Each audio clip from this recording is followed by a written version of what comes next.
Now, from WYDC TV, this is Big Fox News at 10.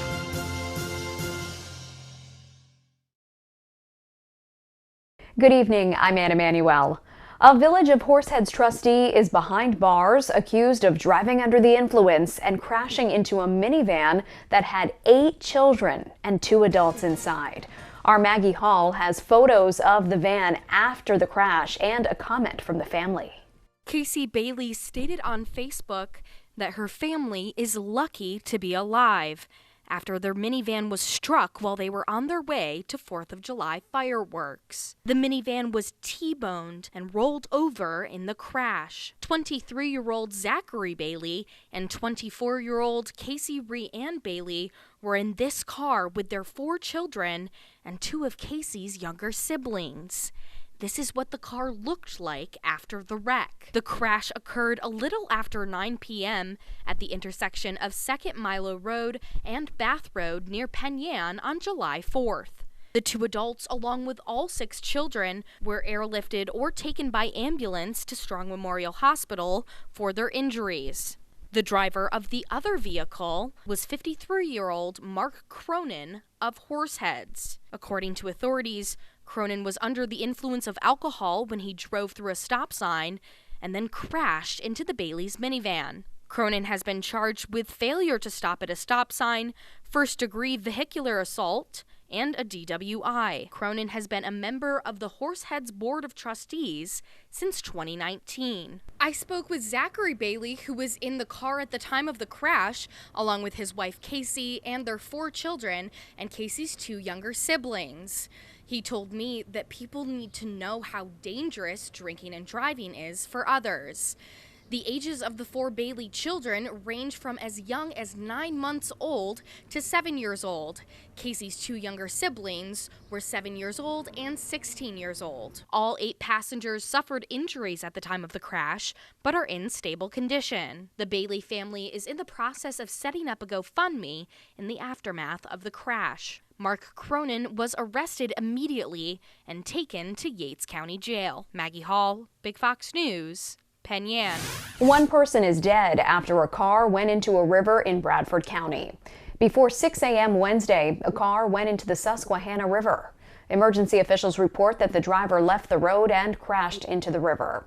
It's unclear at this time what caused the crash. The driver has not yet been identified. A woman arrested in connection to a Big Flats larceny.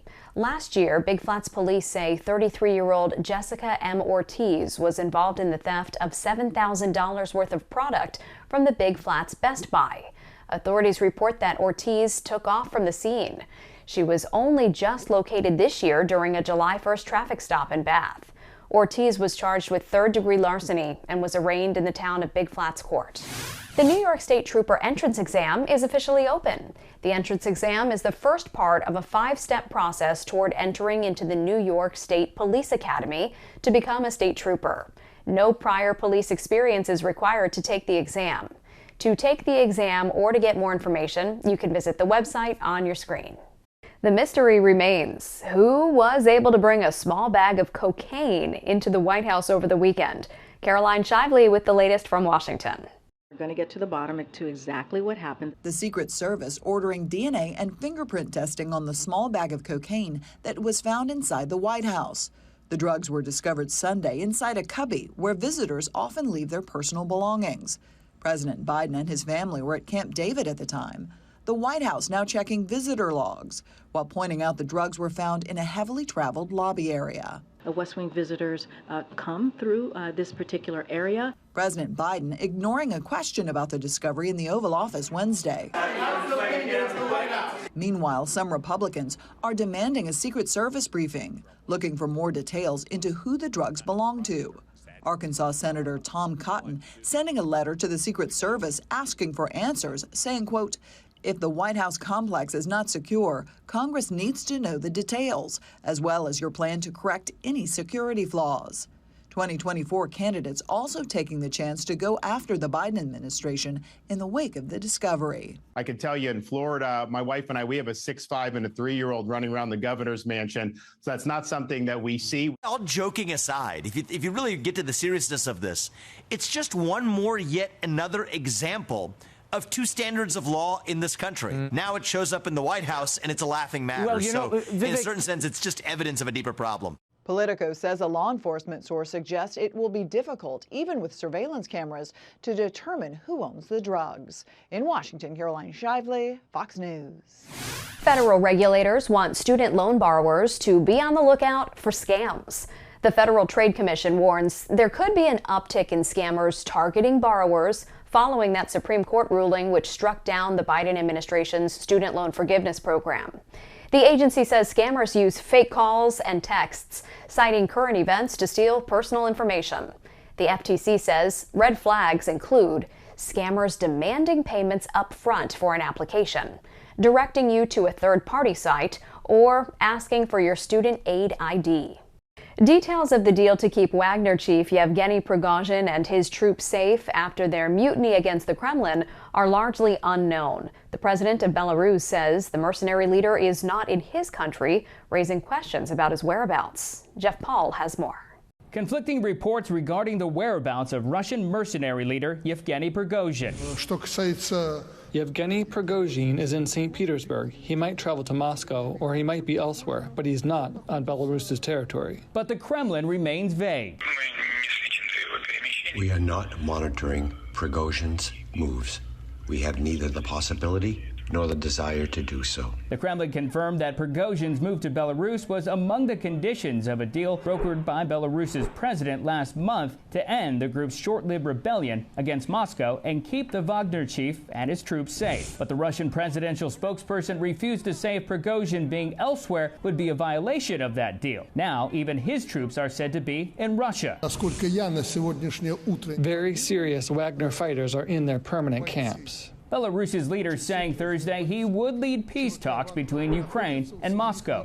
The offer to help broker a peaceful resolution coming as Russia launches deadly cruise missiles into an apartment building in Ukraine. New video shows the roof and top 2 floors destroyed as emergency workers search through the rubble for survivors. The attack happening far from the front lines in the western city of Lviv. Residents there say they're shaken. This is terrible. They hit civilian people. The city targeted in this latest attack, Lviv, Ukraine, once served as a crucial border crossing for refugees trying to escape the war. In London, Jeff Paul, Fox News.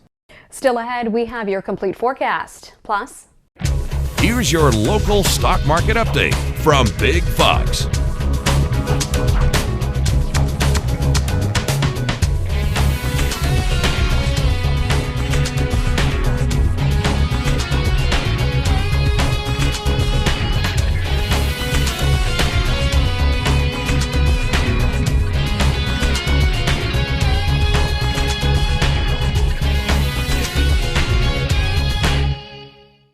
Now, your Twin Tiers forecast from Big Fox.